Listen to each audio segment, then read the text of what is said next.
Alrighty guys, welcome back to Star Wars Review. Today I'm going to be reviewing the third issue of Star Wars Shattered Empire, the comic mini-series, which was written by Greg Rucka. And this issue had art by Marco Ciccito and Angel Unzieta. And it came out October 14th, 2015.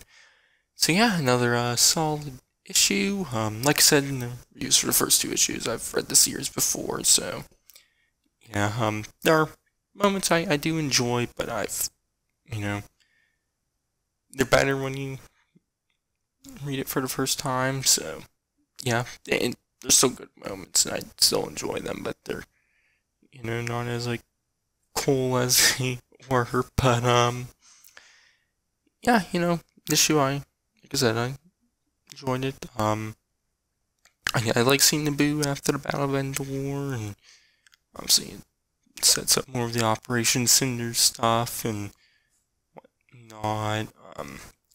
Some of this, the stuff on Naboo was later expanded on in the Battlefront 2 campaign, so yeah, should hopefully have a playthrough of that coming out soon. But yeah, enjoyed it. It's a cool moment with Leia and sensing something with the Force, one I enjoyed, which I'll get into that more in a moment. Yeah, and also just seeing prequel trilogy and original trilogy get connected more, and seeing Naboo and Naboo starfighters and whatnot. So, I enjoyed it when they put original trilogy characters in the original trilogy era in places what you see in the prequel trilogy era. So yeah, I do. Or movies. I do enjoy that. And it seems like Naboo is one that pops up a lot.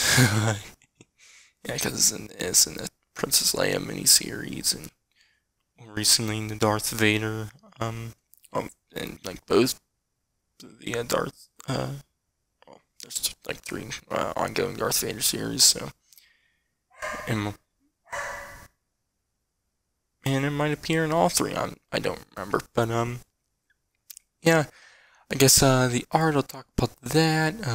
Not much really to add. I like the stuff from Ciccito. The stuff from Unzieta is okay. Not my favorite though. So yeah, I enjoyed the issue. That was a solid issue. So I'll get into the breakdown part of the issue now, which starts off with Castameron on the mission he's on with Han Solo's strike team, and they're at a place called the Wretch of Tyron at some Imperial Security Bureau's base, and they attack and whatnot, and blow it up and head in, and obviously not much happens here.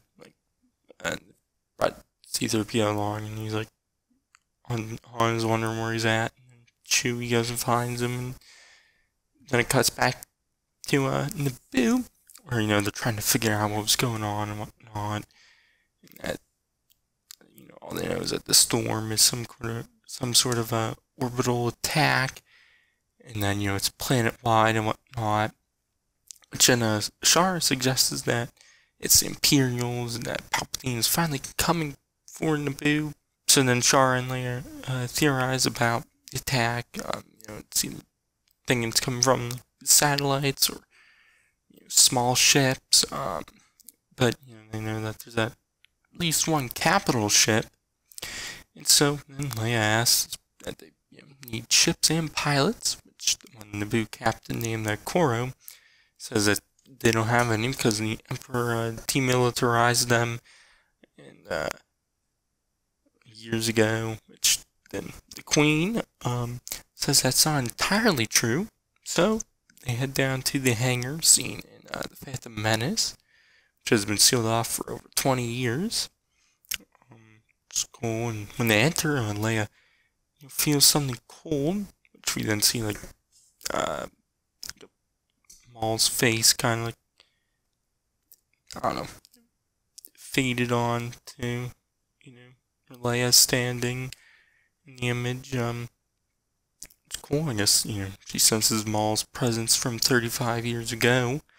But, I like this, seeing Leia, touch more into the Force and whatnot, and that Maul's presence can still be felt, and, he's kind of haunting the place in sort of way. Obviously, don't know if it's actually his presence or just that the presence he left.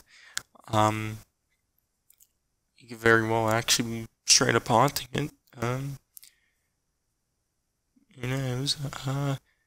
Yeah. And anyways, then they go to the Naboo starfighters, where Char says she could fly it, but they don't have astromechs, so it'll all be manual flying and whatnot. Which then Leia agrees to also fly a ship, which then leads the Queen to also agree to also fly a ship, which she also mentions that she was trained in flight combat before she got elected.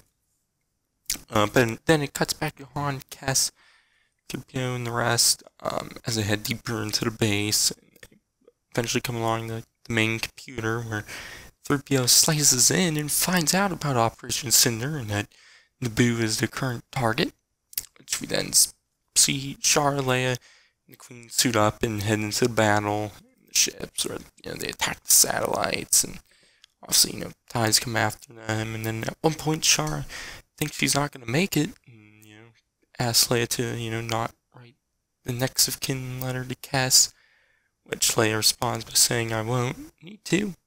And as she blows up the TIE that was going after Shara.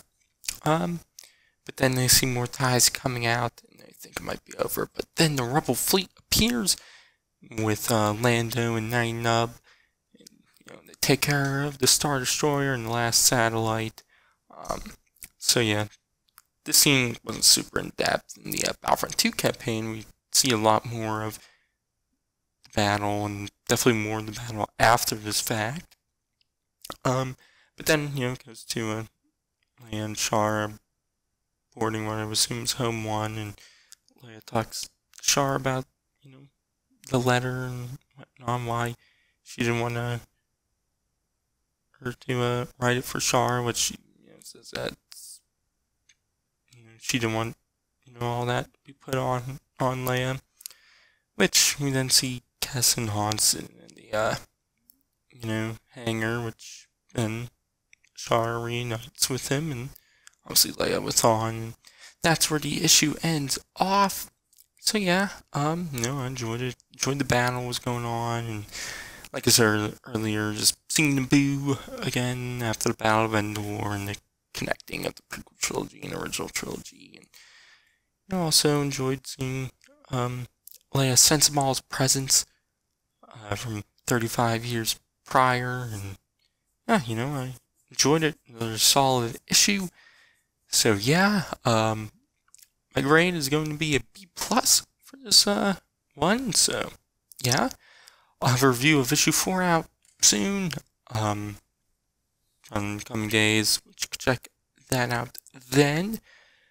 You can also check out my reviews of the first 2 issues and all the other comic reviews I do and have done and whatnot. But yeah. And then I also have a review of the full series out also. So yeah, rambling on now, man. This one off here. I've been Star Wars Review, and I'll catch you guys in the next one.